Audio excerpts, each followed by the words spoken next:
Welcome to Abi's physics. നമ്മൾ electric fields and charges എന്നുള്ള അധ്യായമാണ് പറഞ്ഞുകൊണ്ടിരിക്കുന്നത്. അതിൽ കഴിഞ്ഞ ക്ലാസ്സിൽ field due to a dipole along ആക്സിസും അലോങ് പെർപെൻഡിക്കുലർ ബൈസെക്ടറും നമ്മൾ പറഞ്ഞു കഴിഞ്ഞു. ഇന്ന് നമുക്ക് പരിചയം പുതുക്കാനുള്ള ടേം എന്ന് പറയുന്നത് ഇലക്ട്രിക് ഫ്ലക്സ് ആണ്. ഇലക്ട്രിക് ഫ്ലക്സ് ഫൈ ഇ എന്നാണ് സൂചിപ്പിക്കാറ്. Phi E. അപ്പൊ എന്താണ് ഇലക്ട്രിക് ഫ്ലക്സ് എന്നുള്ളത്? നമ്മൾ പഠിച്ചു കഴിഞ്ഞത് ഇലക്ട്രിക് ഫീൽഡ്സ് ഓഫ് ലൈൻസ് പഠിച്ചു കഴിഞ്ഞിരുന്നു. അപ്പൊ ഇലക്ട്രിക് ഫീൽഡ്സ് ഓഫ് ലൈൻസുമായിട്ട് ബന്ധപ്പെട്ട തന്നെയാണ് ഇലക്ട്രിക് ഫ്ലക്സ് എന്ന് പറയുന്നത്. നമുക്കറിയാം, ഒരു ചാർജ് ഉണ്ടെങ്കിൽ ഇതിന്റെ ചുറ്റും അതിന്റെ എഫക്റ്റ് അനുഭവപ്പെടുന്ന ഏരിയ നമ്മൾ ഇലക്ട്രിക് ഫീൽഡ് എന്ന് പറയും. ഈ എഫക്റ്റ് അനുഭവപ്പെടുന്ന ഏരിയ എന്ന് പറയുമ്പോൾ അവിടെ ലൈൻസ് ഓഫ് ഫോഴ്സ് ഉണ്ടായിരിക്കും. ഈ ലൈൻസ് ഓഫ് ഫോഴ്സ് എന്ന് പറയുന്നത് എത്ര അതിന്റെ സ്ട്രെങ്ത്, ഓരോ ഏരിയയിൽ എത്ര സ്ട്രെങ്ത് ഉണ്ടോ ആ സ്ട്രെങ്ത്തിനനുസരിച്ച് നമ്മൾ അവിടുത്തെ ഇലക്ട്രിക് ഫീൽഡ് ഇന്റൻസിറ്റി പറയുന്നു. അപ്പോ ഇനി നമുക്ക് പഠിക്കാനുള്ള ഈ ടേം ഇലക്ട്രിക് ഫ്ലക്സ് എന്ന് പറയുന്നത്, ഇലക്ട്രിക് ഫ്ലക്സ് എന്ന് പറയുന്നത് ഒന്നുമല്ല, number of lines of force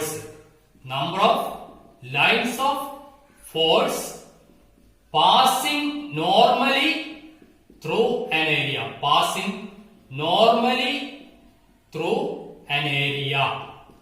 Through an area is called electric flux. Electric flux is defined as the number of lines of force passing normally through an area. ഇവിടെ ഞാൻ normally എന്ന് പറയുമ്പോൾ നിങ്ങൾ ഇംഗ്ലീഷിലെ normally അല്ല അവിടെ ഉദ്ദേശിക്കുന്നത്. നോർമലി എന്ന സാധാരണഗതിയിൽ നിന്നാണ് ഇംഗ്ലീഷിൽ പറയാറ്. പക്ഷെ ഇവിടെ നോർമലി എന്ന് പറയുന്നത് ഈ ഒരു ഫീൽഡിന് പെർപെൻഡിക്കുലർ ആയിട്ട്, ഇലക്ട്രിക് ഫീൽഡ് പെർപെൻഡിക്കുലർ ആയിട്ട് അവിടെ നമ്മളൊരു മെറ്റീരിയൽ അല്ലെങ്കിൽ ഒരു സർഫസ് പ്ലേസ് ചെയ്യുകയാണെങ്കിൽ ആ സർഫസിലൂടെ, ആ ഏരിയയിലൂടെ നോർമലായിട്ട് പാസ് ചെയ്യുന്ന, ലംബമായിട്ട് പാസ് ചെയ്യുന്ന number of lines of force എത്രയുണ്ട് എന്നുള്ളത് ഡിറ്റർമിൻ ചെയ്യുന്നതിനാണ് നമ്മൾ ഇലക്ട്രിക് ഫ്ലക്സ് എന്ന് പറയുന്നത്. അപ്പോ നമുക്ക് നോക്കാം. ഇവിടെ ഒരു ഇലക്ട്രിക് ഫീൽഡ് ഉണ്ട്. ഞാനിവിടെ ഒരു പേപ്പർ ഇങ്ങനെ പ്ലേസ് ചെയ്യാം. ഓക്കെ, ഇവിടെ ഒരു ഇലക്ട്രിക് ഫീൽഡ് ആക്ട് ചെയ്യുന്നുണ്ട്. Electric field is acting like this. Okay, so electric lines of force are passing through this paper now. So I am considering a very small area dA in this paper. A small area dA is considered. So what will be the number of lines of force passing normally through this small area? We know that the number of lines of force passing normally through an area is the electric flux. So electric flux d phi through that small area is E cos theta dA. E cos theta dA, where E is the electric field, theta is the angle that the dA vector, the area vector, makes with the electric field. So d phi is equal to E cos theta dA. So total flux is the integral of d phi. So total flux phi E is equal to integral E cos theta dA. And E cos theta dA, we can write it as integral E dot dA. That is phi E is equal to integral E dot dA. That is the total flux through that area is integral of E dot dA. Now, if the material we are taking, let it be a material like this. അതായത് ഒരു കമ്പിയാണ് നിൽക്കുക. ഒരു നൂൽക്കമ്പി. അപ്പൊ ഇതില് നമ്മള് electric charge pass ചെയ്യുന്നു. Electric charge pass ചെയ്യുമ്പോൾ the charge will be distributed linearly. Charge distribution എന്ന് പറയുന്നത് ലീനിയർ ഡിസ്ട്രിബ്യൂഷൻ ആയിരിക്കും. അപ്പൊ ആ കേസിൽ ഇവിടെ നമ്മള് ലീനിയർ ചാർജ് ഡെൻസിറ്റി ആണ് കൺസിഡർ ചെയ്യേണ്ടത്. Linear charge density. Linear charge density. Linear charge density lambda is equal to dq divided by dl. dq divided by dl. നമ്മൾ വളരെ ചെറിയൊരു സ്മോൾ ലെങ്തില് ഉള്ള ചാർജ് എത്ര ഉണ്ട് നോക്കുക. അതിനാണ് നമ്മൾ ഇന്റഗ്രേറ്റ് ചെയ്തിട്ടാണ് ഇതിന്റെ ലീനിയർ ചാർജ് ഡെൻസിറ്റി കണ്ടെത്തുന്നത്. ഇനി വേറെ കേസിൽ ഇത് ലീനിയർ ഡിസ്ട്രിബ്യൂഷൻ ആണ്. ഇനി നമ്മള് ഒരു പേപ്പർ ആണ് എടുത്ത് നിൽക്കുക. ഇങ്ങനെ ഒരു പേപ്പർ അല്ലെങ്കിൽ ഒരു സർഫസ് എടുത്തു. അതിലുള്ള ചാർജ് ഡെൻസിറ്റി ആണ് കാണുന്നതെങ്കിൽ അവിടെ നമുക്ക് ചാർജ് എന്ന് പറയുന്ന ഈ സർഫസിൽ മുഴുവൻ ഡിസ്ട്രിബ്യൂട്ട് ചെയ്തിട്ടാണ് ഇരിക്കുന്നത്. ആ കേസിൽ നമ്മള് സർഫസ് ചാർജ് ഡെൻസിറ്റി എന്നാ പറയാം. Surface charge density. Surface charge density it is sigma is equal to dq divided by area dA. dq divided by dA. ഇനി ഇതിന് പകരം നമ്മളൊരു സ്ഫിയർ ആണ് എടുക്കുന്നത്. സ്ഫിയർ. സോ അതിന്റെ വോള്യം മൊത്തം അത് ഡിസ്ട്രിബ്യൂട്ട് ചെയ്തിരിക്കും. ചാർജ് ഡിസ്ട്രിബ്യൂട്ട് ചെയ്തിരിക്കും. So in that case we can take it as volume charge density. Volume charge density rho is equal to dq divided by dv. So according to the distribution of charges we can have these three equations. Distribution charge distribution അനുസരിച്ച് നമുക്ക് ഇങ്ങനെ മൂന്ന് equation കൂടെ ഉണ്ട്. Linear charge density lambda dq by dl, surface charge density sigma equal to dq by dl, volume charge density rho is equal to dq by dv. So this equation have to be also remembered, because in some problems you will get the charge density and you have to determine the charge from that quantity. So remember these three one. Linear charge density ഒന്നുമില്ല. linear charge density എന്ന് പറയുമ്പോൾ ക്യൂനെ length കൊണ്ടാണ് divide ചെയ്യുന്നത്. Surface ആകുമ്പോൾ അവിടെ ഒരു area ഉണ്ടാവും, അതുകൊണ്ട് ചാർജിനെ ഏരിയ കൊണ്ട് ഡിവൈഡ് ചെയ്യും. അതേസമയം വോള്യം ആകുമ്പോൾ നമ്മൾ ചാർജിനെ വോള്യം കൊണ്ട് ഡിവൈഡ് ചെയ്യും. അത്രേ ഉള്ളൂ. വളരെ സിമ്പിൾ ആയിട്ട് ഓർമ്മിച്ച് വെക്കാൻ പറ്റുന്ന ഇക്വേഷൻസ് ആണ് ഈ മൂന്നെണ്ണം. So that is the electric flux and charge distribution. Now we have to familiarize a new term, Gauss theorem. G-A-U-S-S, Gauss theorem or Gauss law എന്ന് പറയും. Gauss law അല്ലെങ്കിൽ Gauss theorem. അപ്പൊ നമ്മള് ഇതുവരെ കേൾക്കാത്ത ഒരു ടേം ആണ് ഇത്. അതായത് കഴിഞ്ഞ ക്ലാസ് നമ്മൾ ഇതുവരെ +2 വരെ പഠിച്ച ഫിസിക്സിലൊന്നും കേൾക്കാത്ത ടേമാണ് ഗോസ് തിയറം എന്ന് പറയുന്നത്. പക്ഷെ ഗോസ് തിയറം എന്ന് പറയുന്ന കേൾക്കാത്ത ടേം ആണെങ്കിലും വളരെ ഈസി ആയിട്ട് മനസ്സിലാക്കാൻ പറ്റുന്ന ഒരു തിയറമാണ് ഗോസ് തിയറം എന്ന് പറയുന്നത്. ഇതൊന്നുമില്ല, the total normal flux. Total normal flux through a closed surface. അപ്പൊ ഇവിടെ ഒരു ചാർജ് ഉണ്ട് നോക്കാം, +q എന്ന് പറഞ്ഞ ചാർജ്. ഇതിന് നമുക്കറിയാം ലൈൻസ് ഓഫ് ഫോഴ്സ് കുറെ ഉണ്ടാവും. അപ്പൊ ഇവിടെ നമ്മളൊരു ചെറിയൊരു ഏരിയ എടുക്കുകയാണ്. ചെറിയൊരു ഏരിയ.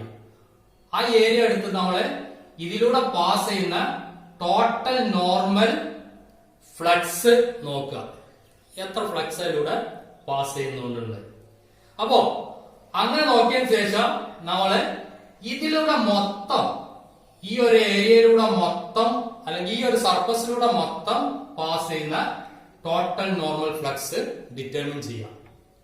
അങ്ങനെ ഡിറ്റർമിൻ ചെയ്ത് കഴിഞ്ഞാൽ total normal flux through a closed surface is equal to 1/epsilon 0 times the net charge enclosed by the surface.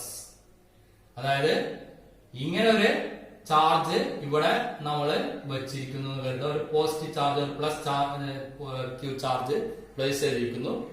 ഇത് ഒരു ഏരിയയിലൂടെ ഈ സർഫസിലൂടെ ഇത് കാരണം പാസ് ചെയ്യുന്ന ടോട്ടൽ നോർമൽ ഫ്ലക്സ്, ലംബമായിട്ട് നോർമൽ ആയിട്ടിലൂടെ പാസ് ചെയ്യുന്ന ഫ്ലക്സ് എന്ന് പറയുന്നത് it will be equal to 1/epsilon 0 times the charge enclosed. അതായത് ഗോസ് തിയറം പറയുന്നത് the total normal electric flux through a closed surface is equal to 1/epsilon 0 times the charge enclosed by the surface. The total normal electric flux through a closed surface is equal to 1/epsilon 0 times the charge enclosed by the surface. ഇവിടെ enclose ചെയ്ത charge എന്ന് പറയുന്നത് Q ആണ്. ഇതിനെ 1/epsilon 0 കൊണ്ട് multiply ചെയ്താൽ എത്രയുണ്ടോ? Epsilon 0 എന്ന് പറഞ്ഞാൽ നമ്മള് മുമ്പ് പഠിച്ചിട്ടുണ്ട്. എന്തായിരുന്നു എപ്സിലോൺ 0 എന്ന് പറയുന്നത്? Relative permittivity of free space, അല്ലെങ്കിൽ പെർമിറ്റിവിറ്റി ഓഫ് എയർ, അതിനാണ് നമ്മള് എപ്സിലോൺ 0 എന്ന് പറയുന്നത്. അപ്പോ the total flux passing normally through a surface will be equal to 1/epsilon 0 times the charge enclosed by the surface. അതാണ് ഗോസ് തിയറം സൂചിപ്പിക്കുന്നത്. Phi is equal to 1/epsilon 0 times Q. ഇതാണ് goes തിയറത്തിന്റെ നമ്മള് മനസ്സിലാക്കാൻ വേണ്ടി അത്രയും ഓർമ്മിച്ചു വെക്കുക. ഇതിൽ തന്നെ പെട്ടെന്ന് നിങ്ങൾക്ക് എന്ത് ചെയ്യാൻ പറ്റും? ഡെഫിനിഷൻ പറയാൻ പറ്റും. The total flux passing normally through a surface is equal to 1/epsilon 0 times the charge enclosed by the surface. അപ്പോൾ നമുക്ക് ഇതിനൊരു പ്രൂഫ് വേണമല്ലോ. ഒന്ന് പ്രൂവ് ചെയ്ത് നോക്കാം, അങ്ങനെ തന്നെയാണോ എന്നുള്ളത് ഒന്ന് പ്രൂവ് ചെയ്ത് നോക്കാം. വളരെ എളുപ്പം നമുക്ക് പ്രൂവ് ചെയ്യാനും സാധിക്കുന്ന ഒരു തിയറമാണ് ഏത് ഗോസ് തിയറം എന്ന് പറയുന്നത്. അപ്പൊ നമ്മളൊരു ചാർജ്, ഈ ചാർജ് ഒരു സ്ഫിയറിന്റെ ഉള്ളിൽ പ്ലേസ് ചെയ്തിരിക്കുന്നു. ഓക്കെ, പ്ലസ് ക്യൂ ചാർജ് ആണ് പ്ലേസ് ചെയ്തിരിക്കുന്നത്. ഈ സ്ഫിയറിന്റെ radius let it be R.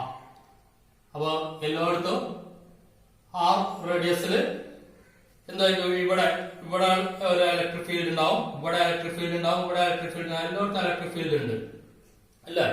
എല്ലായിടത്തും ഫീൽഡ് ഉണ്ട്. അപ്പോ let the field B E. So we can take this A small area on this sphere. This plus Q charge will be distributed all over the sphere now, because this distance is same and the electric field is all of the sphere is the same. So we are taking a small area dA on this sphere. Small area dA is taken. This dA is also, the vector dA is also pointing in the same direction as the electric field. So we know that the electric flux phi E is equal to, we have studied the equation, electric field phi E is equal to integral E cos theta dA, integral E cos theta dA. And here this E and